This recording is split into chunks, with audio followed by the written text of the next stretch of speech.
Your call has been forwarded to an automatic voice message system. At the tone, please record your message.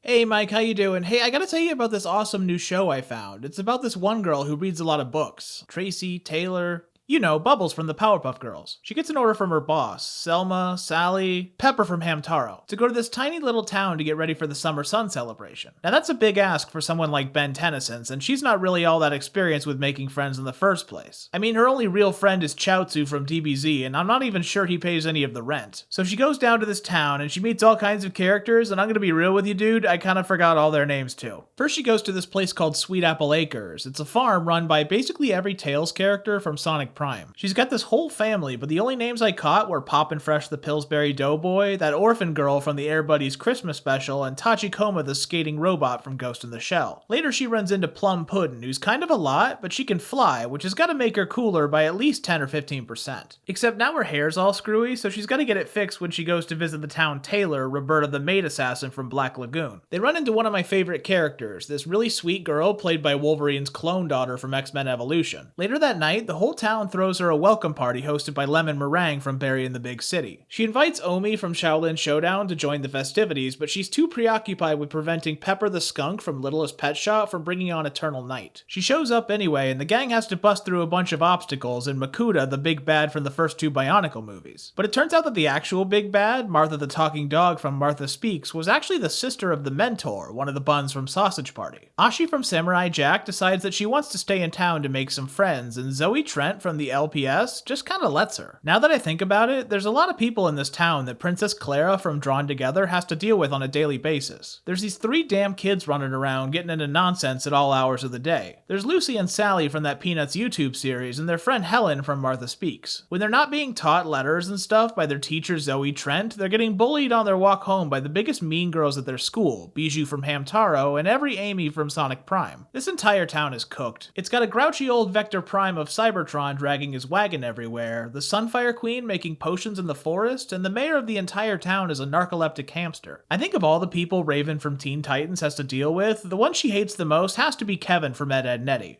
Kevin? But Kevin wasn't in this show, Eddie. I don't know if Mama Robotnik lives in the town limits or just commutes, but Botanica from Beast Wars gets into a lot of trouble in this show. One time the mom from Grandma Got Run Over by a Reindeer got a hold of this amulet that made her super powerful and insane and almost took over the town, but she eventually got taken down by Dill Pickles in The Power of Friendship. At least they gave Batgirl a good support system. There's a whole episode where she goes on a Zeppelin ride with her parents, the Russian mob boss from Black Lagoon and Tyrux from Dino Trucks. She's also going with her brother, Jaller the guard captain from the Bionicle movie, and her sister-in-law, Sabrina Spellman. But their vacation gets cut short by this big dude played by Pohatu, the toe of stone from Bionicle. Alright, I'll buy some. That's one of the biggest problems Timmy Turner has to deal with while she lives in this town. The place is full of villains. There's this smarmy weasel-looking thing, I forget his name. Q from Star Trek, that guy? I mean, he does betray the group to go hang out with Unicron, but hey, power of friendship. They also gotta fight this bug thing played by the chick from Reboot, and this evil freaking kid played by the snarky tarantula from Cats and Dogs 3. This episode's so stupid, what am I doing? This one time they had to infiltrate a cult led by almost every animated Barbie in a 15-year period from 2001 to 2015. It's cool though, since she turns good and reunites with her childhood friend Shadow the Hedgehog. Special mention goes to these 2 snake oil salesmen played by Double D and Piccolo from Dragon Ball Z.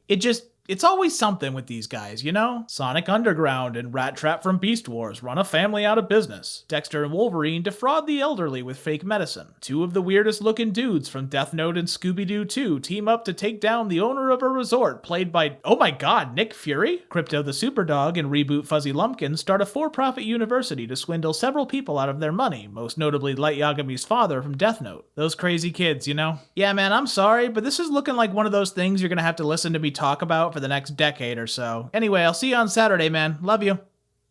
At the tone, please record your message. Hey Mike, so you know that show I'm obsessed with now? Apparently they got a new generation and I'm kinda digging it. That girl from High School Musical is there with her cop friend Scott Summers. They got Nifty from Hazbin Hotel running around the place. They even got a cameo from that one girl who tried to sell us NFTs a few years ago. They got Bobby, Mike. They got K-pop Bobby. Leslie Chow, Doctor Who, half the hosts from that Fox show 99 to Beat. Was I the only one that watched that show? I thought it was pretty good. I mean, the format lends itself really well to... Thanks a lot for watching. I hope you're having a wonderful April Fool's Day. I promise that this is the dumbest thing I'm gonna do for several months, and I'll get back on the grind in a couple of weeks. If anything, I had to cut this episode short because I kept running into interesting factoids I couldn't cram in there. What's your favorite MLP voice actor's role in something other than My Little Pony? Let me know in the comments because I'm sure I missed a ton. Until next time, I'm some horse on the internet. Thanks for watching.